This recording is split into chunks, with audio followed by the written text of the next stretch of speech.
রয়েছেন, তাদের সাথে আলাপ করাবো। দীপাঞ্জন চক্রবর্তী প্রাক্তন এনএসজি কর্তা রয়েছেন, সন্ময় বন্দ্যোপাধ্যায় রয়েছেন, ইউটিউবার, ব্লগার এবং পলিটিক্যাল অ্যানালিস্ট, এবং রয়েছেন ফিরদৌস শামীম আইনজীবী। সুপ্রিম কোর্টে এই মামলাটি একেবারে কাছ থেকে দেখেছেন। আমি তিনজনের কাছেই যাব।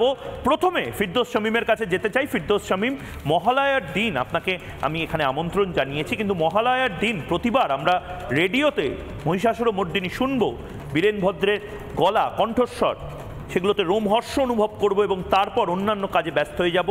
আর এবারের মহালয়া আলাদা। এবারের মহালয়াতে আসলে আমরা চাই যে অসুর বধ যেন দিনে দুবার ব্যবহার করো স্টপেজ ক্রিম, আর নিজেকে রাখো evergreen Keya Seth aroma therapy stoppage cream, আর খুঁজে পাও নতুন আমিকে। শিগগিরই হয়। কোন জায়গায় তদন্ত দাঁড়িয়ে রয়েছে? কবে বাংলার মানুষ দেখতে পাবে অভয়াকাণ্ডে অসুর বধ? খুব তাড়াতাড়ি হবে, এটা যদি বাংলার মানুষকে জানান। দেখুন, প্রথমেই বলি যে আমরা সকলেই বিচার চাইছি, এবং বিচার কিন্তু শুধুমাত্র একটা এক্সক্লুসিভ কোনো ওয়ার্ড নয়। বিচার মানে কি? সঠিক তদন্ত। সঠিক তদন্তের পরে কিন্তু তদন্ত রিপোর্ট জমা পড়া, তারপরে চার্জ ফ্রেমিং হওয়া, ট্রায়াল সম্পূর্ণ হওয়া, তারপর দোষী বা নির্দোষ ডিক্লেয়ার হওয়া, তারপরে শাস্তি। ফলে পুরো বিষয়টি হচ্ছে বিচার, এবং বিচারের মধ্যে সবথেকে ক্রুশিয়াল রোল প্লে করে দুটো বস্তু, একটা হচ্ছে এভিডেন্স আর অপরটি হচ্ছে উইটনেস। এই ক্ষেত্রে আপনারা দেখেছেন নিশ্চিতভাবেই যে কিভাবে এভিডেন্স ট্যাম্পার করা হয়েছে, এবং শুধু তাই নয়, এই এভিডেন্স ট্যাম্পার করা হয়েছে বলে এখন বর্তমানে দুজন জেলবন্দি। ফলে বুঝতেই পারছেন যে এই বিচার পাওয়ার ক্ষেত্রে কি পরিমাণ প্রতিবন্ধকতা রয়েছে। দ্বিতীয় আরেকটি কথা বলি, যে আমরা আরজিকর বা স্বাস্থ্য ব্যবস্থায় দুর্নীতি নিয়ে কথা বলছি, এই মুহূর্তে দাঁড়িয়ে দুটো তদন্তভার নিয়েছে সিবিআই। একটা হচ্ছে খুন ধর্ষণ, অপরটি হচ্ছে যে দুর্নীতি। এই দুর্নীতির মামলায় এবং খুন ধর্ষণ মামলায় একজন কমন ব্যক্তি রয়েছে, সে কে? সন্দীপ ঘোষ। সেই সন্দীপ ঘোষের বিরুদ্ধে এখনো পর্যন্ত এই রাজ্যের সরকার কি ব্যবস্থা নিয়েছে? এই রাজ্যের সরকারের তো তিনি একজন সরকারি আধিকারিক, একজন কর্মী, তার বিরুদ্ধে এখনো পর্যন্ত সরকার নিয়েছে কি?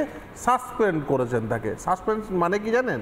সাসপেন্স মানে হচ্ছে আপনি সাসপেনশনে আছেন মানে আপনি সাবসিস্টেন্স অ্যালায়েন্স পাবেন, অর্থাৎ মূল বেতনের 50% বেতন পাবেন। অর্থাৎ জেলবন্দি সন্দীপ ঘোষ পশ্চিমবঙ্গ সরকারের টাকা, অর্থাৎ আপনার আমার করের টাকা বসে বসে পাচ্ছে।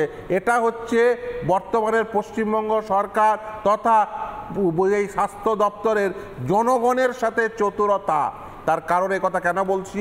তার কারণ হচ্ছে এখনো পর্যন্ত, এর আগের দিন সুপ্রিম কোর্ট কি জিজ্ঞাসা করেছে, যে 7জন ওই চিকিৎসকের কথা বলা হচ্ছে তাদের বিরুদ্ধে কোনো প্রসিডিংস হয়েছে? অনেকেই চিৎকার করে করে বললেন সাসপেন্ড করা হোক। মানে আপনি বলছেন না, আমাকে বলতে একটু সময় দিন।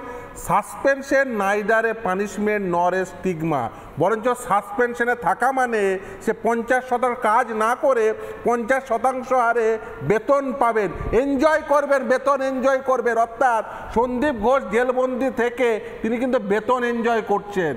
যদি এদের এগেনস্টে ডিসিপ্লিনারি প্রসিডিং স্টার্ট করে যদি সার্ভিস টার্মিনেট না করেন, আসলে ঘুর পথে এদের অ্যাকাউন্টে জেলবন্দি থাকা অবস্থায়ও যে টাকা ভরে দেওয়ার পন্থার নাম কি?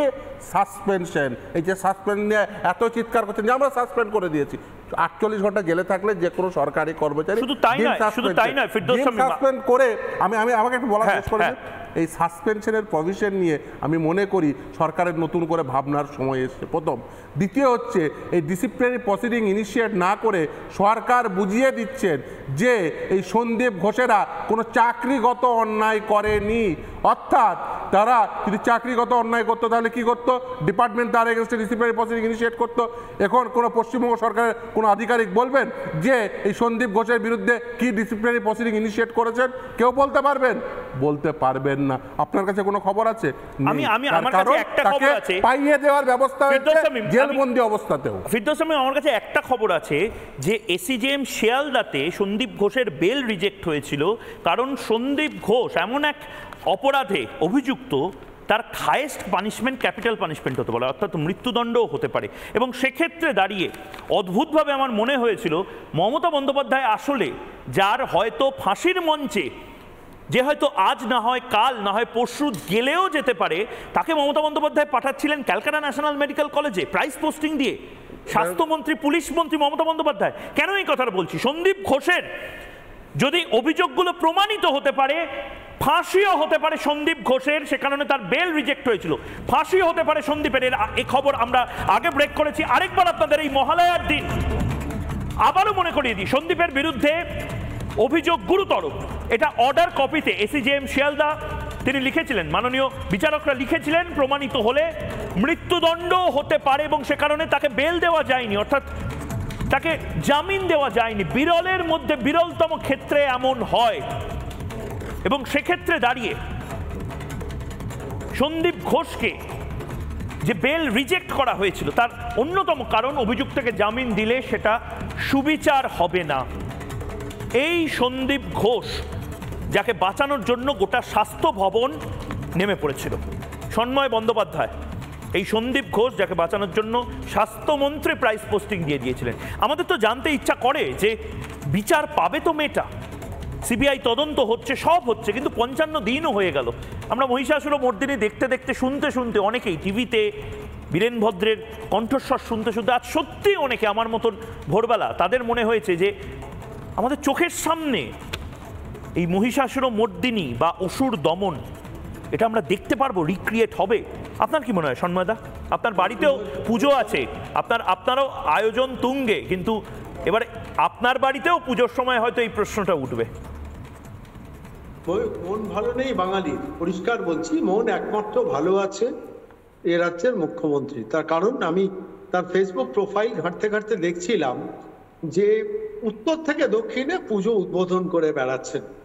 আমি ময়ূক আজকে খুব পার্টিনেন্ট একটা প্রশ্ন তুলব, যে জায়গাটা তোমরা পয়েন্ট আউট করলে, যে সুপ্রিম কোর্টে মামলাটার কিন্তু যে শুনানি হচ্ছে না, এটা একটা মনিটরিং হচ্ছে যে সিবিআই ঠিকঠাক মতো তদন্তটা করছে কিনা।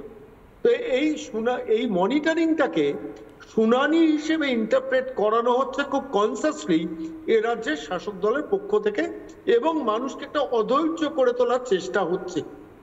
যেখানে দাঁড়িয়ে সুপ্রিম কোর্টের প্রধান বিচারপতি বলছেন সিবিআই কে টাইম দিতে হবে, কেন সুপ্রিম কোর্টের প্রধান বিচারপতির বেঞ্চও বুঝতে পারছেন যে এই মামলাটা এমন একটা ক্রিটিক্যাল জায়গায় যেখানে সরকার, যেখানে শাসক, যেখানে এই রাজ্যের যিনি প্রধান নেত্রী, তারা এভিডেন্স গুলোকে বদলে দিয়ে সিবিআই এর কাজটাকে ডিফিকাল্ট করে দিয়েছেন।